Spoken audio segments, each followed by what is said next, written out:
नमस्कार. संघर्ष वृत्तवाहिनीमध्ये आपलं स्वागत. घेऊया ठाणे आणि आसपासच्या परिसरामधील घडणाऱ्या महत्त्वाच्या घडामोडींचा आढावा. ठाणे महानगरपालिका हद्दीत भटक्या श्वानांची संख्या वाढत आहे. या श्वानांची देखभाल आणि काळजी घेण्याबाबत सर्वोच्च न्यायालयाने आदेश दिले आहेत. या आदेशाचे पालन ठाणे महानगरपालिकेकडून होत नाही. या आदेशाचे पालन करण्यात यावे या मागणीसाठी राष्ट्रवादी काँग्रेस शरदचंद्र पवार पक्षाचे जिल्हाध्यक्ष मनोज प्रधान यांच्या नेतृत्वाखाली ठाण्यातील प्राणीप्रेमींनी आयुक्त सौरभ यांची भेट घेतली आहे. या भेटीमध्ये प्रधान यांनी ठाणे महानगरपालिकेच्या अर्थसंकल्पात तरतूद करावी अशी मागणी केली आहे. त्यावर राव यांनी प्राणीप्रेमींनी केलेल्या मागण्यांबाबत अनुकूलता दर्शवून लवकरच निर्बीजीकरण केंद्र सुरू करण्याचं आश्वासन दिलं आहे. ठाणे शहरात भटक्या श्वानांचा प्रश्न गंभीर झाला आहे. या श्वानांची स्थानिक स्वराज्य संस्थांनी योग्य व्यवस्था करावी असे निर्देश सर्वोच्च न्यायालयाने दिले आहेत. मात्र त्याची अंमलबजावणी होत नसल्याने भटक्या श्वानांचा प्रश्न हा दिवसेंदिवस गंभीर होत चाललेला आहे. याबाबत ही भेट घेऊन आयुक्तांशी चर्चा देखील करण्यात आलेली आहे. या भेटीनंतर पत्रकारांशी बोलताना मनोज प्रधान यांनी म्हटलंय, ठाणे शहरात निर्बीजीकरणासाठी भटक्या श्वानांना पकडून नेण्यात येत आहे. मात्र हे श्वान परत आणून सोडले जात नाहीत. त्यामुळे या श्वानांचं काय होत आहे याबाबत कोणत्याही प्रकारची स्पष्टता देण्यात येत नाहीये. वागळे इस्टेट भागात एक श्वान निर्बीजीकरण केंद्र आहे, मात्र त्याची क्षमता अत्यल्प आहे. गर्दीच्या ठिकाणी असलेले भटके श्वान पकडून ते निवारा केंद्रात ठेवावेत असे आदेश सर्वोच्च न्यायालयाने दिले आहेत. मात्र ठाणे महानगरपालिकेने असे केंद्र उभारलेले नाही. भटक्या श्वानांसाठी सर्वोच्च न्यायालयाच्या निर्देशानुसार फीडिंग सेंटर्स उभारले नाहीत. भटक्या प्राण्यांसाठी ठाणे महानगरपालिकेचे स्वतंत्र आरोग्य केंद्र देखील नाही. नसबंदीचे प्रमाण वाढवले जात नसल्याने भटक्या श्वानांची संख्याही आटोक्यात येत नाही. तसेच श्वानांसाठी स्वतंत्र स्मशानभूमी उभारण्यात आलेली असली तरी सकाळी 10 ते सायंकाळी 6 वाजेपर्यंतच हे स्मशान उघडे असल्याने अचानक एखादा श्वान दगावल्यास थेट जोगेश्वरी गाठावी लागत आहे. 2 दिवसापूर्वी आम्ही आयुक्तांना, आम्ही सगळे प्राणीप्रेमी आहोत, आम्ही आयुक्तांची वेळ मागितली होती. त्यांनी आज 1 तास आम्हाला नमूद केला होता आणि आम्ही येणार म्हणून त्यांनी काल देखील डिपार्टमेंटच्या बाकी लोकांना बोलवून त्यांच्याकडनं सगळ्या गोष्टी समजून घेतल्या होत्या. आमच्यासमोर काही मुद्दे होते. त्यात प्रामुख्याने स्ट्रे डॉग्सच्या फीडिंगचा एक मुद्दा होता. सोसायटीच्या आतल्या कुत्र्यांचा फीडिंगचा एक मुद्दा होता. आमचं आयुक्तांना म्हणणं हे होतं की एक ABC सेंटर आपल्याकडे वागळेला आहे, पण ते सेंटर अस्तित्वात असून नसल्यासारखं आहे. तिथे काम होत नाही. आम्हाला फेज वाईज स्ट्रेस जर कमी करायचे असतील तर त्याची नसबंदी कशी करायची, आणि आज जर ती आपण सुरुवात प्रॉपरली केली तर एक 7-8 वर्षानंतर हा स्ट्रे डॉग्सचा विषय आपणहून संपेल, हे अशी आमची मानसिकता होती. ती चर्चा आयुक्तांबरोबर झालेली आहे. आयुक्तांनी आम्हाला आश्वासन दिलेलं आहे आणि इनफॅक्ट प्रसाद साहेब जे हेल्थ डिपार्टमेंटचे इन्चार्ज आहेत त्यांनी सांगितलं की आयुक्तांनी 1 कोटी रुपये मंजूर करून ती ABC सेंटर चांगल्या पद्धतीने कसं काम करेल त्याच्यावर काम सुरू होतं. दुसरं, सुप्रीम कोर्टचं जे एक जजमेंट आलेलं की हॉस्पिटल्स, रेल्वे स्टेशन्स, शाळेचे जिथे कंपाऊंडेड जागा आहेत तिथे स्ट्रे डॉग्स नसावे आणि त्यांना तिकडनं उचलून एका डेझिग्नेटेड जागी घेऊन जायला पाहिजे. खासदार डॉक्टर श्रीकांत शिंदे यांच्या 4 तारखेला असलेल्या वाढदिवसानिमित्त आणि उपमुख्यमंत्री एकनाथ शिंदे यांच्या 9 तारखेच्या वाढदिवसाचं औचित्य साधून 4, 5, 6, 7, 8, 9 फेब्रुवारी 2026 दरम्यान कळवा येथील सह्याद्री शाळेसमोरील खारलँड मैदान येथे भव्य महाराष्ट्रस्तरीय कबड्डी स्पर्धा लोकनाथ चषक 2026चं आयोजन जय महाराष्ट्र माथाडी आणि जनरल कामगार सेना ठाणे यांनी केलं आहे. या स्पर्धेचं उद्घाटन ठाणे महानगरपालिकेच्या नवनिर्वाचित महापौर शर्मिला पिंपोळकर गायकवाड, नवनिर्वाचित उपमहापौर कृष्णादादू पाटील यांच्या शुभ हस्ते करण्यात आले. या प्रसंगी शिवसेना शहर प्रमुख नरेंद्र शिंदे, नगरसेविका प्रमिलाताई केणी, नगरसेविका विजया लासे, नगरसेविका प्रियांका पाटील, नगरसेवक गणेश कांबळे, नगरसेवक उमेश पाटील, माजी उपमहापौर मनोज लासे, स्पर्धेचे आयोजक राजा ठाकूर, विकास दाभाडे, उदय परमार असून निमंत्रक ॲडव्होकेट पूजा राजा ठाकूर तसेच त्याप्रसंगी विजय शिंदे, विभाग प्रमुख, उपशहर प्रमुख राकेश पाटील, समाजसेविका रचना पाटील, जयप्रकाश यादव, अरविंद सैतावडेकर, उपशहर प्रमुख नथू पाटील, शाखा प्रमुख महेश गवारी, शाखा प्रमुख रोहन शिंदे, राहुल सिन्नलकर, निनाद बोराडे, संदीप चौहान, युवा सेना अध्यक्ष ओमकार चव्हाण, शाखा प्रमुख दिनेश कर्ले उपस्थित होते. या प्रसंगी महापौर म्हणाले की कबड्डी हा महाराष्ट्राचा प्रकारचा साहसी आणि रांगडा खेळ असून तरुण पिढीला प्रोत्साहन मिळावे यासाठी या स्पर्धेचं आयोजन केलेलं आहे. मोबाईलमध्ये अडकलेल्या तरुण पिढीला या खेळाकडे वळता यावे, त्यांनी मैदानी आपल्या मातीतले खेळ खेळावेत यासाठी या स्पर्धेचं आयोजन करण्याचं उद्दिष्ट आहे. या स्पर्धेमध्ये महिला संघाचा मोठ्या प्रमाणामध्ये सहभाग आहे. या कार्यक्रमाविषयी ॲडव्होकेट पूजा राजा ठाकूर यांनी प्रसारमाध्यमांशी बोलताना अधिक माहिती दिली आहे. तर महापौर शर्मिला पिंपळकर गायकवाड आणि उपमहापौर श्री कृष्णा दादू पाटील यांनीही या कार्यक्रमाचे उत्कृष्ट आयोजन केल्याबद्दल आयोजकांचं कौतुक करत आभार देखील मानलेले आहेत. सदर कार्यक्रमाला जास्तीत जास्त नागरिकांनी भेट द्यावी असं आवाहन देखील केलं आहे. आणि सगळ्या प्रभागांमध्ये पण खेळले जातात. तसंच आज खारेगाव प्रभागामध्ये लोकनाथ चषक 2026 भव्य जिल्हा परिषदचे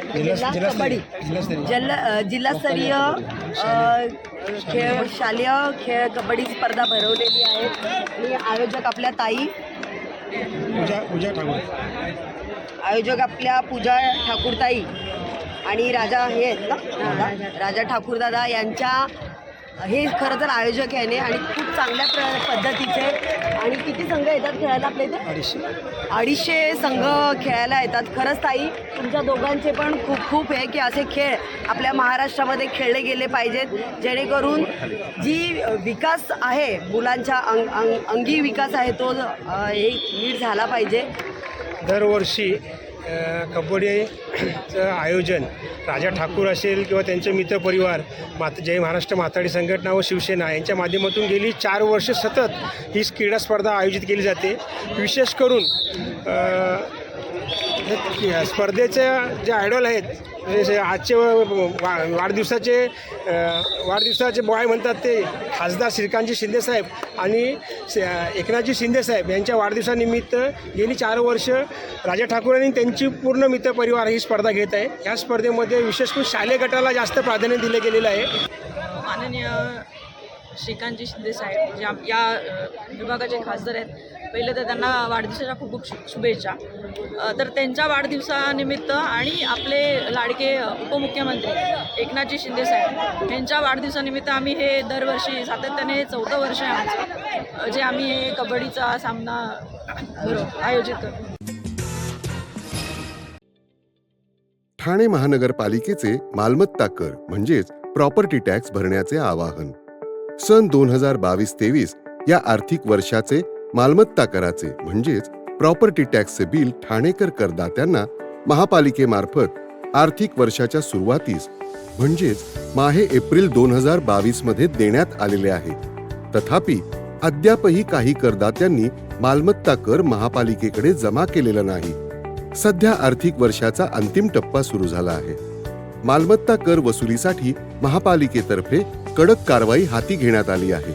या अंतर्गत जंगम मालमत्ता, टीव्ही, फ्रीज, वाहन व इतर जप्त करणे तसेच स्थावर मालमत्ता वॉरंट बजावून जप्त करण्यात येत असून मालमत्तेचा जाहीर विक्रीद्वारे लिलाव करून कराची रक्कम वसूल करण्यात येत आहे.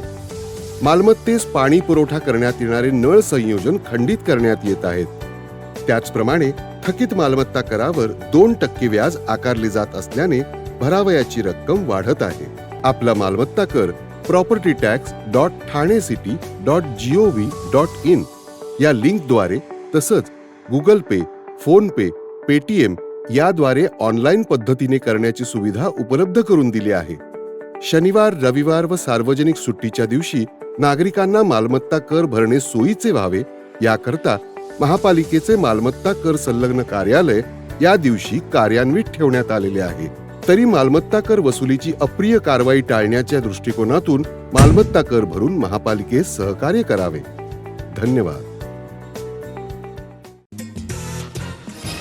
स्वच्छता, वाहतूक नियमांचे पालन, प्रदूषणमुक्त वातावरण, रोजगार निर्मिती तसेच सरकारी सुविधांची उपलब्धता या विषयावरती विशेष भर यंदाच्या स्वागत यात्रेमध्ये दिला जाणार आहे. हिंदू नववर्षानिमित्त ठाण्यातून निघणाऱ्या स्वागत यात्रेची ठाणेकर नागरिक आतुरतेने वाट पाहतात. त्यानुसार स्वागत यात्रेची तयारी सुरू झाली असून यंदाची स्वागत यात्रा समर्थ ठाणे सशक्त भारत असणार आहे अशी माहिती कोपिनेश्वर सांस्कृतिक न्यासाकडून देण्यात आलेली आहे. श्री कोपिनेश्वर सांस्कृतिक न्यास आयोजित हिंदू नववर्ष स्वागत यात्रेचे अंदाजे 26वे वर्ष आहे. 19 मार्च गुढीपाडव्याच्या दिवशी दरवर्षीप्रमाणे यंदा ही स्वागत यात्रा निघणार आहे. यासाठी न्यासाकडून 1.5 महिना आधीपासूनच स्वागत यात्रेची तयारी सुरू झालेली आहे. दरवर्षी वेगवेगळी संकल्पना घेऊन ही स्वागत यात्रा निघत असते. ठाणेकर नागरिक या यात्रेमध्ये उत्साहाने सहभागी होत असतात. यंदाही स्वागत यात्रेसाठी वंदे मातरमचे 150 वर्ष, समर्थ ठाणे सशक्त भारत आणि भारत 2047 या 3 संकल्पना निश्चित करण्यात आलेल्या आहेत, अशी माहिती न्यासाकडून देण्यात आलेली आहे. परंतु त्यामध्ये समर्थ ठाणे सशक्त भारत या विषयावरती स्वागत यात्रेचा सर्वाधिक भर असणार आहे. या विषयावरती स्वागत यात्रेचा सर्वाधिक भर असणार असल्याचं पाहायला मिळत आहे. काय आहेत यंदाच्या संकल्पना? वंदे मातरम या गीताला 150 वर्ष पूर्ण होत असल्याने संपूर्ण देशभरात त्याचं औचित्य साधून विविध कार्यक्रम राबवले जात आहेत. देशभक्ती, राष्ट्रीय एकात्मतेचा संदेश देण्यासाठी हा विषय ठरवण्यात आलेला आहे. तर भारत 2047मध्ये भारताच्या स्वातंत्र्याला 100 वर्ष पूर्ण होणार असून विकसित भारताच्या संकल्पनेवरती देशभरात काम सुरू आहे. त्या अनुषंगाने भारत 2047 ही संकल्पना स्वागत यात्रेतून अधोरेखित केली जाणार आहे. समर्थ ठाणे सशक्त भारत संकल्पना अशा संकल्पना या ठिकाणी राबवल्या जाणार आहेत. नमस्कार. श्री कोपिनेश्वर सांस्कृतिक न्यास आयोजित हिंदू नववर्ष स्वागत यात्रेच्या निमित्तानं आपण काल एक बैठक घेतली. यंदाचं आपल्याला सगळ्यांना माहिती आहे की 26वे वर्ष आहे. गेल्या 25 वर्षामध्ये अनेक विचार, अनेक रूढी, अनेक परंपरा या सगळ्यांचं एकत्रित सादरीकरण या हिंदू नववर्ष स्वागत यात्रेच्या निमित्ताने आपण पाहतो. यंदाचं हे 26वे वर्ष आहे. या वर्षानिमित्त आपण सगळ्यांना ज्ञात असलेलं संपूर्ण वंदे मातरमचं हे 150वे वर्ष आहे आणि त्यानिमित्तानं या यात्रेमध्ये ही संपूर्ण वंदे मातरमची थीम असावी असा एक विचार समस्त ठाणेकरांपर्यंत पोहोचवतो. समर्थ भारत, सशक्त भारत, वाहतुकींच्या नियमांचे पालन, भारत 2047, युवकांसमोरील आवाहन किंवा युवकांचा या 2047मधील सहभाग ही या वर्षाचं विशेष आकर्षण असणार आहे. NKT शाळेचा वार्षिक कार्यक्रम 2 फेब्रुवारी 2025 रोजी संध्याकाळी NKT शाळेच्या सभागृहात अत्यंत उत्साहात आणि भव्य स्वरूपात साजरा करण्यात आला आहे. विद्यार्थ्यांची सृजनशीलता, कौशल्य व सांस्कृतिक मूल्य समाजासमोर सादर करण्याच्या उद्देशाने या कार्यक्रमाचं आयोजन करण्यात आलं होतं. या कार्यक्रमास गेस्ट ऑफ ऑनर म्हणून डॉक्टर उषावती शेट्टी यांची प्रमुख अतिथी म्हणून तर डॉक्टर निकिता कोठारी यांची उपस्थिती लाभली. तसेच ट्रस्टचे आदरणीय सचिव श्री नटवरलाल वीरजीभाई तसेच आदरणीय ट्रस्टचे सचिव नटवरलाल वीरजीभाई ठक्कर, अध्यक्ष डॉक्टर श्री नानजीबाई खिमजीबाई ठाणावाला आणि आमच्या आदरणीय प्राचार्य सौ लिडिया सालियन यांची उपस्थिती सर्वांसाठी अभिमानास्पद ठरली. मान्यवरांच्या मार्गदर्शन व पाठिंब्यामुळे कार्यक्रम यशस्वीरित्या पार पडला. कार्यक्रमाची सुरुवात मान्यवरांचे स्वागत करून करण्यात आली. त्यानंतर ज्ञान, बुद्धी व समृद्धीचे प्रतीक असलेल्या दीपप्रज्वलनाने कार्यक्रमाचे औपचारिक उद्घाटन झाले. संध्याकाळचा विशेष आकर्षणाचा भाग म्हणजे विद्यार्थ्यांनी सादर केलेले विविध सांस्कृतिक कार्यक्रम. मास्टरपीस ऑफ मॅग्निफिसंट या वार्षिक थीमनुसार विद्यार्थ्यांनी नृत्य, नाट्य व इतर सादरीकरणांद्वारे कल्पकतेने सादरीकरण केले आहे. या कार्यक्रमातून विद्यार्थ्यांचा आत्मविश्वास, सर्जनशीलता व संघभावनेचे सुंदर दर्शन घडले. प्रत्येक सादरीकरणाला प्रेक्षकांकडून उत्स्फूर्त प्रतिसाद मिळाला. तसेच मान्यवरांनीही विद्यार्थ्यांचे मनापासून कौतुक केलं. कार्यक्रमाचा समारोप हार्दिक धन्यवादाने पार पडला. यावेळी अतिथी, व्यवस्थापन, शिक्षक वर्ग, विद्यार्थी, पालक यांच्या सहकार्याबद्दल कृतज्ञता व्यक्त करण्यात आली. कार्यक्रमाच्या माध्यमातून विद्यार्थ्यांनी विविधतेतून एकता हा महत्त्वपूर्ण संदेश प्रभावीपणे पोहोचवला आहे. हा वार्षिक कार्यक्रम सर्वांसाठी संस्मरणीय ठरला. आनंद, प्रेरणा आणि अभिमानाच्या आठवणी मनात कोरून गेला.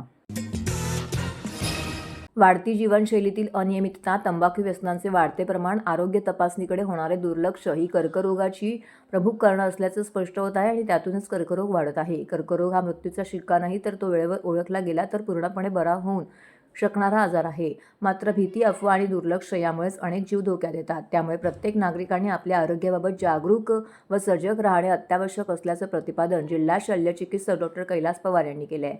जागतिक कर्करोग दिनानिमित्त ठाणे जिल्हा शासकीय रुग्णालय येथे कर्करोग जनजागृती व मार्गदर्शनपर कार्यक्रमाचं आयोजन करण्यात आलं होतं. यावेळी डॉक्टर कैलास पवार प्रमुख मार्गदर्शक म्हणून उपस्थित होते. कार्यक्रमात त्यांनी कर्करोगाची प्राथमिक लक्षणे, प्रतिबंधात्मक उपाय, आधुनिक उपचार पद्धती तसेच वेळेवर निदान केल्या केल्यास उपचाराचे यशाचे प्रमाण मोठ्या प्रमाणामध्ये वाढते. याबाबत सविस्तर माहिती देखील दिलेली आहे. कोणतेही शारीरिक बदल, वेदना किंवा असामान्य लक्षणे आढळल्यास ती लपवू नका. त्वरित डॉक्टरांचा सल्ला घ्या असं आवाहन देखील त्यांनी केलं आहे. तर हे होतं संघर्ष वृत्तवाहिनीचं आजचं बातमीपत्र. उद्या पुन्हा भेटू याच वेळी याच ठिकाणी ताज्या घडामोडींसह. तोपर्यंत नमस्कार.